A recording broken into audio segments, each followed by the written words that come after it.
মুখ্যমন্ত্রী আত্মনির্ভর অসম অভিযান। তার অন্তর্গত ৭৫,০০০ যুবক যুবতীকে ৭৫,০০০ টাকা চেক বিতরণ করা হয়েছে গুয়াহাটির খানাপাড়াতে। তাই প্রত্যেক যুবক যুবতী মুখ্যমন্ত্রী হিমন্ত বিশ্ব শর্মার আহ্বানে খানাপাড়াতে উপস্থিত হয়েছেন। তাই মাননীয় মুখ্যমন্ত্রী হিমন্ত বিশ্ব শর্মাকে অনেক অনেক ধন্যবাদ, এবং যারা যারা এই অভিযানের অন্তর্গত ৭৫,০০০ টাকা চেক পেয়েছে সবাইকে ধন্যবাদ। আমি আপোনালোকক একোখনকৈ বেংক ড্ৰাফ্ট প্ৰদান কৰিম। আপোনালোকে এই বেংক ড্ৰাফ্টখন লৈ গৈ নিজৰ বেংক একাউণ্টত জমা দিলে আপোনালোকৰ বেংক একাউণ্টত। দ্বিতীয়তে, এই মাহৰ ভিতৰতে আপোনালোকক আমি ৩ দিনকৈ আমাৰ জিলাসমূহত প্ৰশিক্ষণ কৰোৱাম। ইতিমধ্যে কিছু যুৱকৰ প্ৰশিক্ষণ সম্পূৰ্ণ হৈছে আৰু কিছু যুৱকৰ প্ৰশিক্ষণ বাকী আছে। মই আপোনালোকক প্ৰতিশ্ৰুতি দিছোঁ যে আপোনালোকৰ বেংক একাউণ্টত অহা 10 নৱেম্বৰত আমি আৰু ২৫,০০০ টকা সোমোৱাই দিম। অৰ্থাৎ আমি ৩০ অক্টোবৰত কথা কৈ আছোঁ আৰু 10 নৱেম্বৰত ৰাতিপুৱা 12 বজাৰ আগতে আপোনালোকৰ বেংকৰ একাউণ্টত ২৫,০০০ টকাকৈ তিনিদিনীয়া প্ৰশিক্ষণটো সকলোৱে কৰিব লাগিব। আৰু আপোনালোকক আজি সময়ৰ অসুবিধাৰ বাবে আমি কোনো আণ্ডাৰটেকিং এখন সৰু চহী কৰাব খুজিছোঁ, কিন্তু আপোনালোকক আমাৰ জিলাৰ পৰা একোখনকৈ চুক্তিপত্ৰ দিয়া হ'ব। তাত একো লিখা নাই যে 1 লাখ টকা ঘূৰাই দিব নালাগে আৰু 1 লাখ টকা 3 বছৰ গেৰাণ্টি 5 বছৰত ঘূৰাই দিব লাগে। এই কথাখিনিয়ে লিখা এখন কাগজ পাব। এই দুইটা কাম আপোনালোকে 10 নৱেম্বৰৰ ভিতৰত সম্পূৰ্ণ কৰিব আৰু একজেক্টলি 10 তাৰিখে আপোনালোকৰ বেংক একাউণ্টত অতিৰিক্ত ২৫,০০০ টকা আমি সোমাই দিম। ইয়াৰ পিছত এই আঁচনিখন কেনেকৈ আগবাঢ়ি যাব?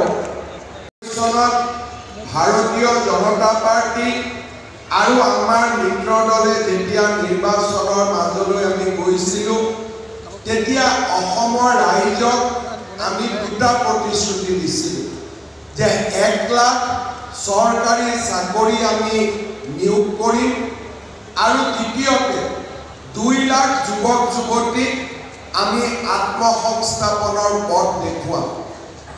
আজি আপোনালোকে দেখা পাইছে নিযুক্তি সম্পন্ন কৰিছোঁ আৰু 2 লাখ নিযুক্তিৰ ফালে আজি আমি ধাৱমান হৈছোঁ। যোৱা কেইটামান দিনত ADRE Assam direct recruitment examination, শিক্ষকৰ নিযুক্তি আৰু বৰ্তমান অসমৰ প্ৰত্যেকখন জিলাতে চলি থকা আৰক্ষীৰ নিযুক্তিৰ প্ৰক্ৰিয়া দিয়ে অসমৰ যুৱক যুৱতীৰ মাজত এটা ভাবিব নোৱাৰা আত্মবিশ্বাস আনি দিছে।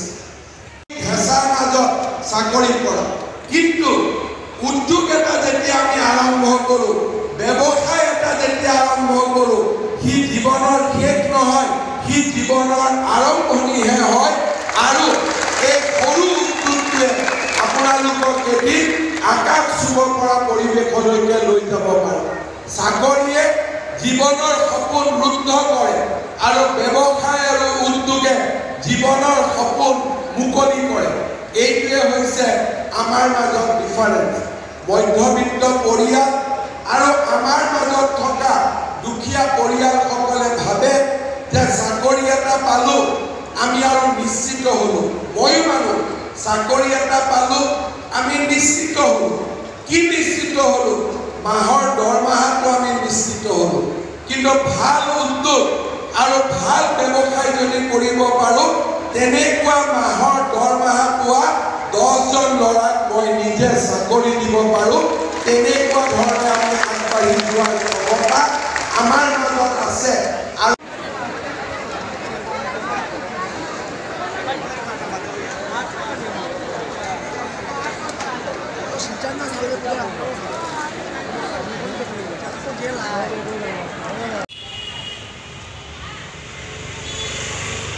জিন্দগি আর সরকারি পয়সা নেওয়া নেই অত কষ্ট